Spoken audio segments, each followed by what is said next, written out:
In today's video, you'll learn about the key trends in corporate purpose from the latest 2023 State of Corporate Purpose report. We explore the current state of corporate purpose and key findings from top businesses involved in social impact. We also look at where CSR leaders should invest their time and resources in 2023.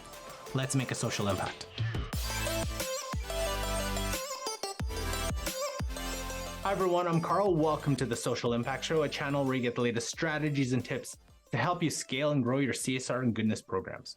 So today, my guest is Sona Khosla. She is the Chief Impact Officer with Benevity and guest of the amazing and host of the amazing podcast, Speaking of Purpose podcast. Thank you very much, Sona, for joining me today. Hi, Carl. Thanks for having me back. Awesome. So today we're going to talk about Benevity's new State of Corporate Purpose report 2023. But before we get into that, maybe share how corporate purpose has evolved over the past couple of years. You know, a lot has happened maybe since the beginning of the pandemic in terms of corporate purpose. Yeah, absolutely. I'll just say that sitting down to do this report this year was a terrifying experience because, last year we wouldn't have anticipated that the year would begin with a war and end with an upcoming recession. And so it just kind of goes to show how difficult of a context and a changing environment we're living in. Change is kind of the only constant right now. So, corporate purpose has definitely been on the rise for a long time now, right? We've seen, companies have invested in this for years, with annual fundraising campaigns and with grant making, which has been happening for a long time, and adding, social action programs and learning programs and ERGs and all of those things. But I would say it quickly accelerated after the pandemic. More investment, more visibility of these programs. More employees became aware that their companies were actually offering, matching volunteer rewards, supporting crisis activation and mobilization, that they had employee relief programs. And then, with the murder of George Floyd, all of a sudden ERGs just exploded in membership and visibility. So there was just this massive groundswell that was happening, that was building off this very kind of organic growth around corporate social responsibility, because there's a lot of data that shows that purpose-driven companies perform better on all sorts of metrics. But that just accelerated significantly after the pandemic.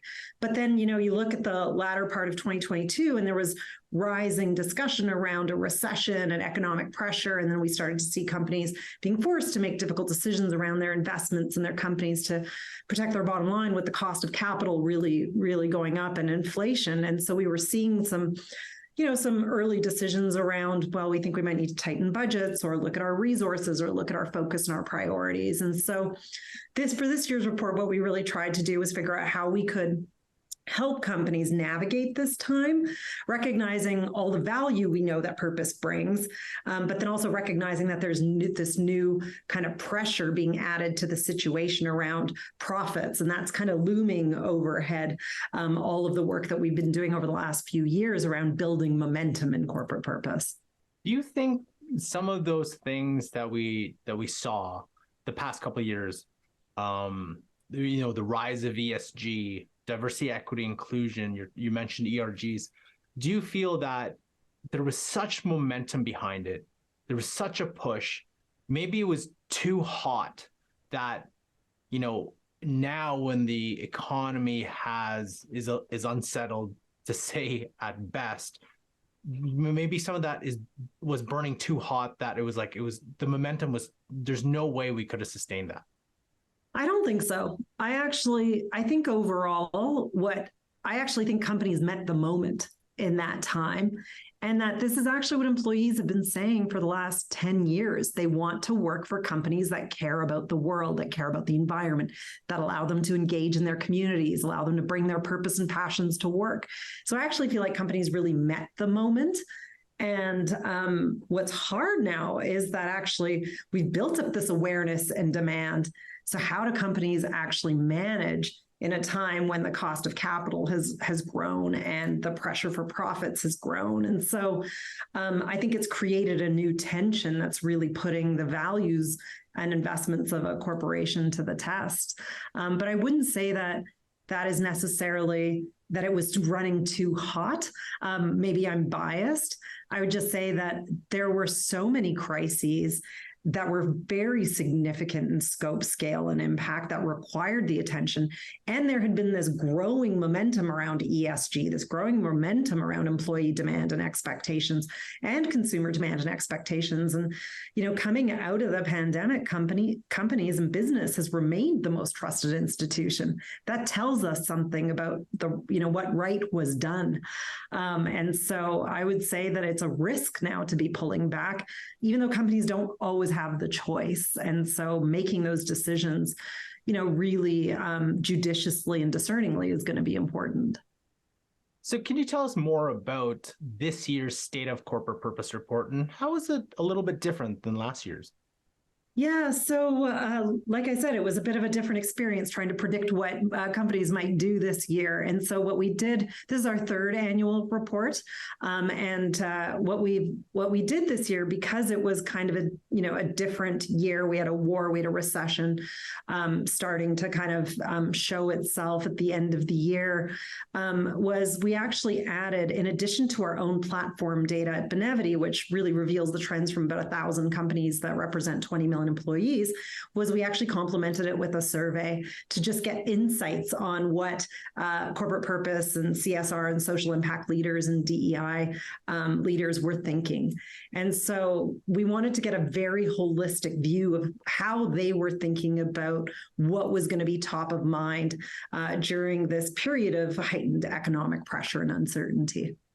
So, in the report, it mentions some of the top trends. So what are some of the top trends you're seeing in corporate purpose for 2023 and beyond? Can you go into a couple of them? I would say that even though it's the 2023 report, these trends don't change year to year because these investments and the benefit of them tend to take some time. But this year's report really offers a clear view into the challenges and opportunities that companies have and how to remain purpose-driven despite this downturn in the economy. And so we identified 5 key trends. The first one is purpose and polarization are going head-to-head. And this is probably not surprising to leaders. What we found was that there is a tension among CSR leaders around whether companies should be courageous or whether they should be cautious when it comes to being vocal on issues. So what we found was that 88% of CSR leaders said it's very important to continue to be courageous and outspoken and vocal on major issues, while 71%, almost as many, said that they would want to be more cautious because of mixed stakeholder sentiment. So ultimately where we came to was that, companies really can prepare and manage through this time of tension by considering how they can act as a unifying force for humanity in a world that's rife with polarization and division. So that was the first trend.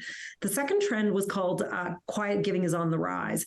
And so what we're finding is that during this time of economic uncertainty and pressure, that companies are starting to really think about how they support those closest to them, whether that's employees or the communities in which they operate at the local level. And so what we found was that 90% of CSR leaders said that companies should spend more time acting on social justice issues through their own practices and programs versus just making bold statements. So again, turning inward, focusing on action over statements. That was a pretty powerful trend that came through.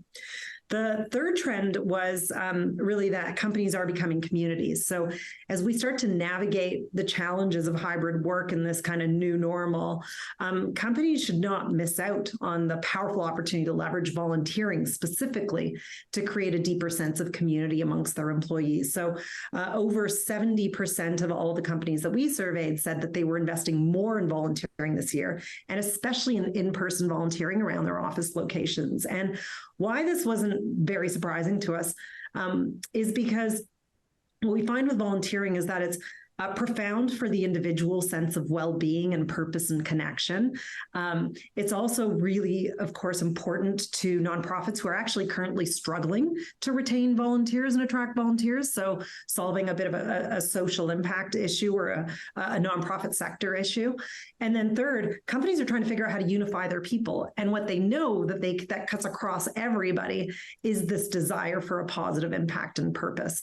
It's a very universal human need. And so because volunteering kind of achieves this triple benefit of individual well-being, business connection, value to the culture, the community, and then providing much needed resources in the nonprofit sector, it's a pretty powerful solution to a lot of the problems that companies are facing today and that our world is facing today.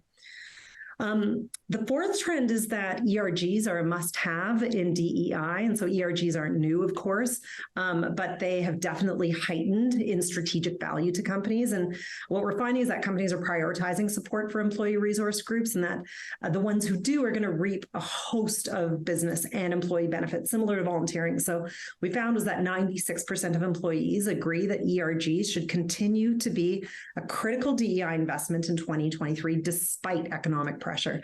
So the value that employees get from ERGs is pretty profound. Over 90% said it improves well-being. It helps unify the workplace. CSR leaders see it as an opportunity to build allyship, understanding, empathy, growing critical skills amongst ERG leaders. So really powerful, again, for the employee and for the business, as well as for communities and people from historically excluded groups.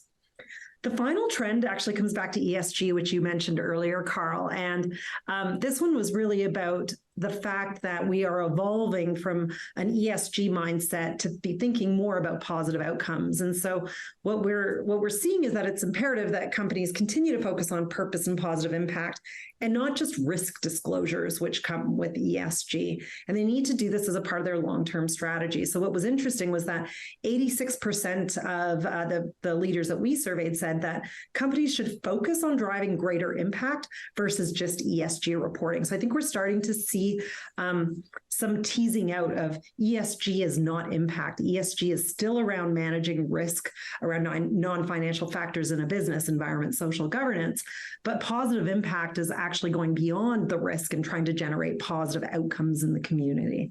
So really kind of those are the 5 trends. And, what we took away was that if companies aren't already thinking about those trends, they really should be, because falling behind in any of these areas can definitely lead to a negative impact on the business, such as losing talent and customer loyalty or risking brand trust, especially the trust that was built up during the pandemic, and ultimately missing out on the power of purpose to create a more sustainable and resilient business, as well as more resilient communities. And that's what today's workers and consumers really want. And that's who they want to work for, and that's who they want to buy from. You mentioned the first one, especially the polarization, got me thinking about something that's, been in the news last couple of weeks, maybe even in the last month is, there definitely is going to be polarization.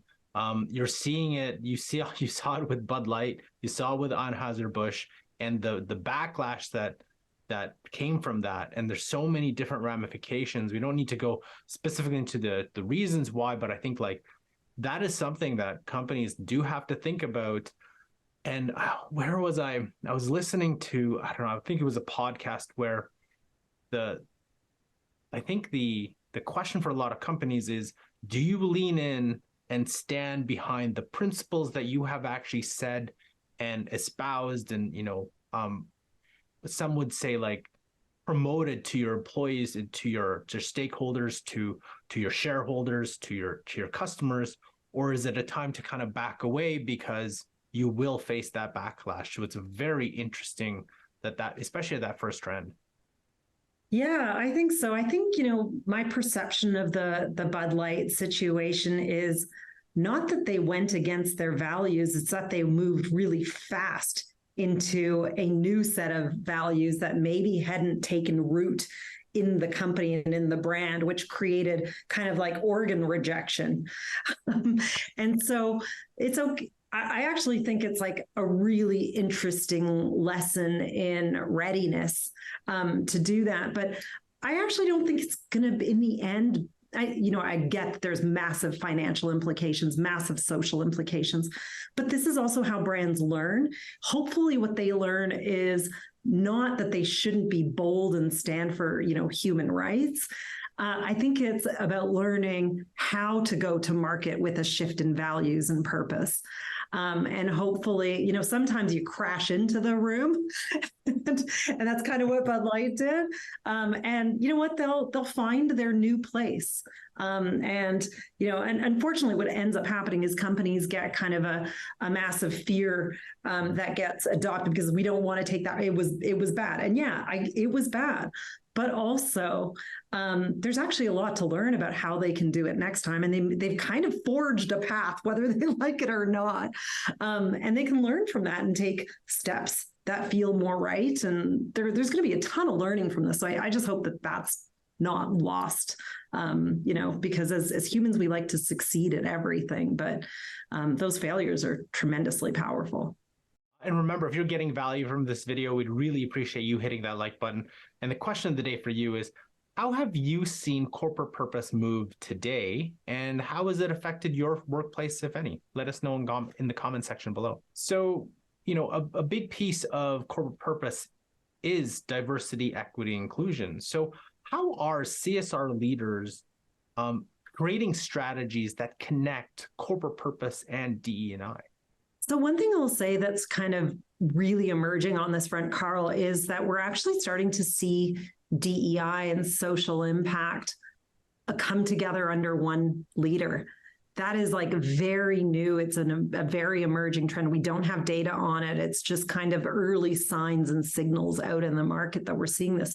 And so what this is kind of manifesting is these leaders are starting to bring that equity and inclusion lens to their workplace giving and volunteering programs, to their grants, and then also their internal culture, of course. So they're looking at that going, should we be looking at our match caps by different employees? Should we be looking at how much we're willing to invest in matching dollars or volunteer awards? And how do we enable frontline workers to be able to get the time to volunteer like corporate headquarters can? So really bringing that equity and inclusion mindset to these employee engagement programs on the impact side. And then what we're seeing is on the other side is ERGs are becoming massive amplifiers of social impact programs. And so they're being given funds to donate and make grants to nonprofits that support their cause and their communities out in the world. They are also running their own fundraising campaigns. They are organizing volunteer events and learning events and action, programs and advocacy within their own companies. And so ERGs have become a powerful amplifier of the social impact and the impact and purpose programs that are at companies as well. So really interesting dual benefit happening here. And so I think there's absolutely a powerful opportunity for, if these things aren't under one leader, for the CSR leaders and the DEI leaders to be coming together, because what is happening in the workplace are issues of equity, which is exactly what impact work is. They're issues of equity. And so they're actually doing similar work, just in different contexts. And so if they can leverage each other's resources to amplify their work and generate greater outcomes, that's pretty powerful. Speaking of impact, there's a lot of great work that's been coming out of, I guess, Benevity's Impact Labs, the State of Corporate Purpose report, the Diversity, Equity, Inclusion report, both which you can get in the description below. So can you tell us a little bit more about, the work that's happening with Benevity Impact Labs? Yeah, sure. So Benevity Impact Labs is Benevity's social innovation lab. And what we're, set up to do is basically to bring data, research, and insights to the broader community to help them leverage that to accelerate impact and inclusion in their workplaces and in their communities. So we want to be kind of a catalyst for greater momentum around driving DEI and social impact in the workplace and out in the world. And so that's really what we've been up to. We've been publishing reports for the last few years on all types of topics around driving greater impact and inclusion. Benevity's got one of the largest corporate client communities and largest nonprofit bases. And so we've got a tremendous amount of insight around what's happening. And we just feel like it's our own social good to be able to publicly share that data anonymously, of course, and allow other companies to leverage, what we're seeing and generate best practices in their own context to catalyze more action. And so you mentioned, Benevity's client community. What are some impacts that they've achieved in 2022? Yeah, so 2022, so you can get all the actual impact stats in the State of Corporate Purpose report. But what I would say is that, again, a strange year last year, a tough year with many crises, and then this recessive economy starting to show up in the latter half of the year, we actually still saw record-breaking impact from our community. So that's just a testament to the commitment of these companies and their people.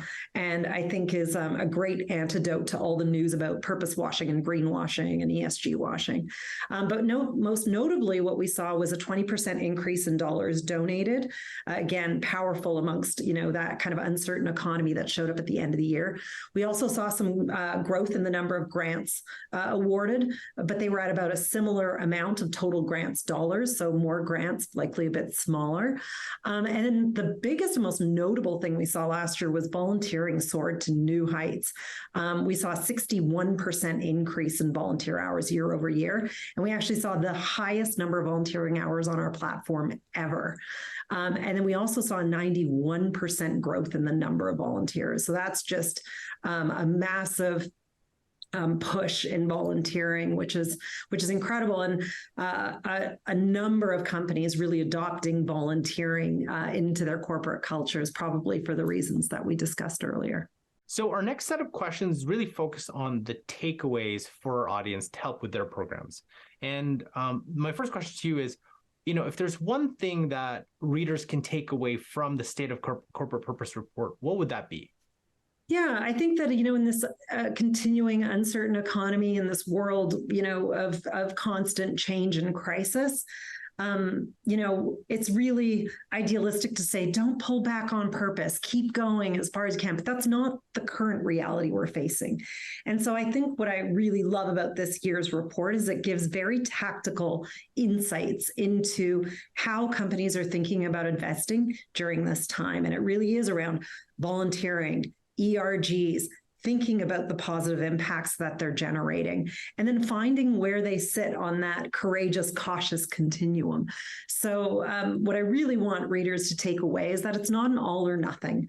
It can be discouraging when you don't get the resources you want or the support you want, or other teams or departments are busy with other priorities now. But if you really think about how you can embed this into the company's context right now and help use your programs to solve business challenges, there's actually a tremendous opportunity. And I'll tie that back really quickly to the talent retention study that we published last year that really showed that, employees who engage in these programs tend to leave less. And so again, just knowing the value of your program to your business is a powerful way to continue to champion it. And I'll make sure to leave a link to the talent retention study in the comment section in the description below. So the next question is there a stat, you mentioned a couple of stats already from the trends from the report, but is there one or two stats that CSR leaders should remember from this report that they can take away for their programs?